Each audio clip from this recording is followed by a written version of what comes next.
Hello, everybody. Thank you for tuning in to the Liberty Report. Daniel McAdams with me today. Daniel, good to see you. Happy Monday, Dr. Paul. There we go. I want to talk about a couple things going on, and they involve guns. It looks like a lot of people have a lot of guns and a lot of bad things happen. This past week, we had the Umpqua school shooting. 10 people were killed. A horrendous, incident, and everybody should be outraged by it. But there were also 22 killed with some bombing in Afghanistan. And the president has reacted to both of these, which he surely should. But the attitude was quite a bit different. And first on this community college killing that went on, this was one individual who obviously was unstable. At least they didn't claim terrorism, they didn't say that. They knew somebody was unhinged and went in and killed people, and it was an utter tragedy. But the president took it upon himself to really make a big point of this, and which is okay. But his point was we have to politicize guns. His whole point was that there are too many law-abiding citizens owning guns. And for some reason, there was a connection to that, to some nut getting hold of guns. Exactly how, we don't know. We don't know what kind of medications this individual was taking, so there's a lot of unknowns yet. But I guess you were aware of this incident as well as the other one, but what have your thoughts been about this school shooting?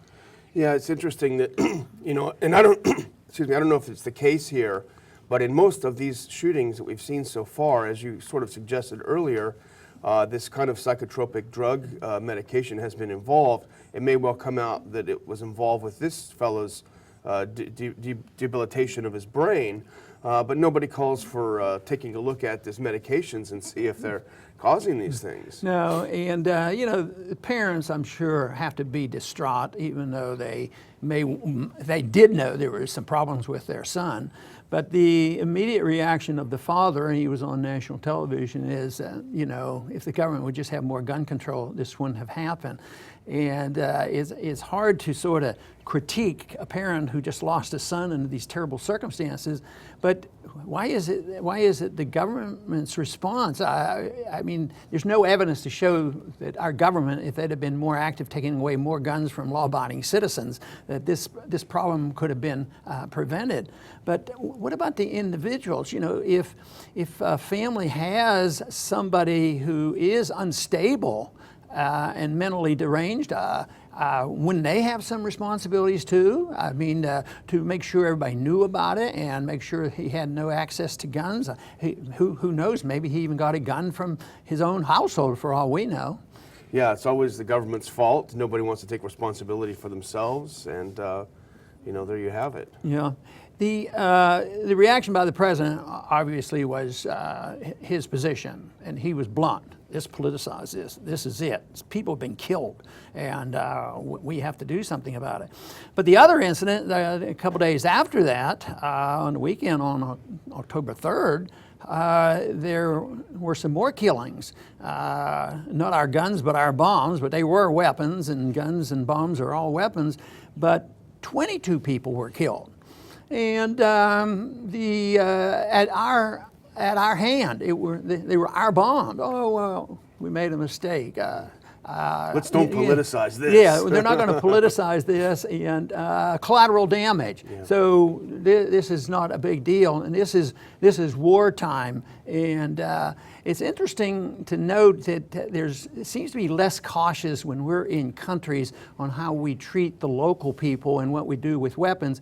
If we know that we have no legal responsibility, even if a soldier goes out and murders somebody, they can't be prosecuted in the court, and has something to do with the way these agreements are made when we are leaving or when we're present in a country. Yeah, the status of forces agreements. And the neocons especially love to blame Obama for taking the troops out of Iraq, but it wasn't his decision to take it out. It was because the Iraqi government refused to agree to a status of forces agreement that gave U.S. troops and the private sector in Iraq immunity from prosecution. And the same thing was happening in Afghanistan toward the very end of Karzai's tenure there. He kind of grew a spine toward the end and started criticizing some of the things the U.S. military was doing there, and he refused to sign it. But I think on the day his replacement was sworn in office, he signed that agreement, giving the soldiers total immunity from anything that they might do. And the reaction was quite a bit different. When Karzai was in and this happened, he was sort of responding to the people, and the people were outraged. It became news, the people knew about it, and Karzai would condemn it, and that, of course, annoyed the American government.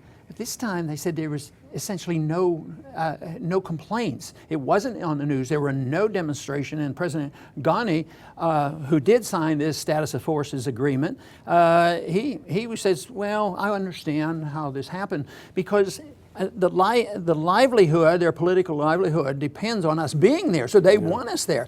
But that's once again a small number of political people who are depending on our presence there. At the same time, it doesn't bring about any peaceful resolution, because this was what we've been trying in Libya and Iraq and Syria. Every place we go, we try this, but the people don't agree with it. And even with our tremendous military might, we don't win any fights. You know, they eventually won because the hearts and minds stay with somebody else. But Ghani obviously has to, do whatever we tell him, because he might lose support, like Karzai was losing support.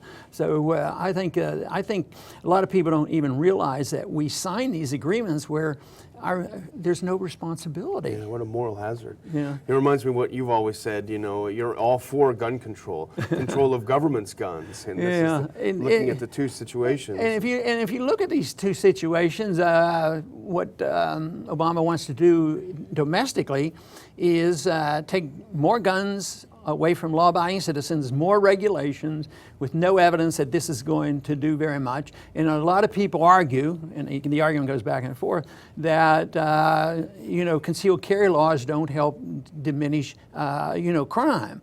But to put more restrictions on ownership of guns domestically, at the same time, what's the argument now from the neocons and others? They want more guns. They want to kill more people. They want to send more troops back in there. It's exactly the opposite. And if you have any libertarian constitutional instincts, you would say, well, the government shouldn't be doing these kind of things. You're supposed to only go to war if there's a declaration of war. So they're doing exactly the opposite of what they're supposed to do. And here we live in a nation which is overrun by laws and regulations that Congress never approved. And the bureaucrats carry guns, over 100,000 carry guns. And we weren't even supposed to have a national police force.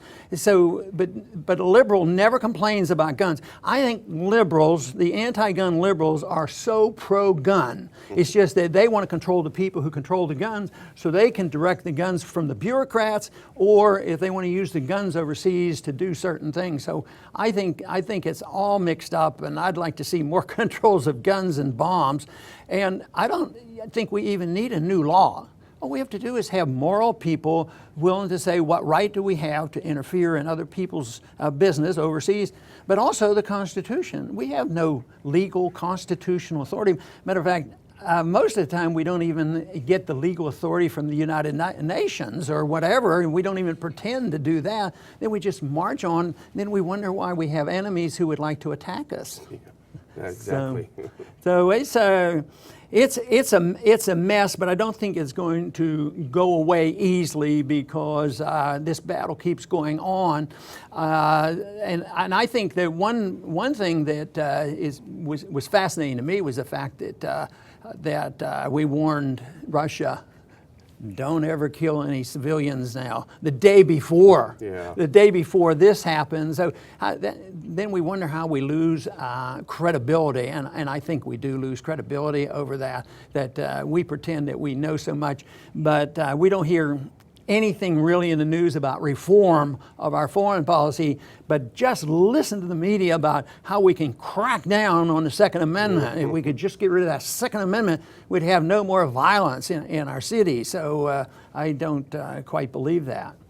Would like to thank everybody for tuning in today to the Liberty Report, and obviously there's a discrepancy between between the way the president reacted to a domestic affair with guns at the college in Oregon versus how he reacts to the unnecessary deaths of civilians. Hospital, Doctors Without who are suffering from a volunteer organization that goes in and just helps people, and they don't have borders, they don't pick sides, and yet this hospital gets blown up and 22 people killed, and where is the outrage? Hopefully that will build and it will be recognized that we have responsibilities on this. It's not like it's just, oh, this is part of collateral reaction. Anything annoys me more, saying we kill people accidentally because we drop bombs on people we shouldn't be dropping bombs on, and a few extra people get killed, and it's dismissed, collateral damage. I'd like to see half the amount of political interest in the killing going on unnecessarily in Afghanistan when we bomb hospitals as is put into the effort to put more regulations and restraints on law-abiding citizens to own guns in this country. We need our priorities in better order, and I think the world would be better off, certainly our liberties here at home would be better off if we had a better understanding of these two things. I want to thank everybody for tuning in today to the Liberty Report, and please come back soon.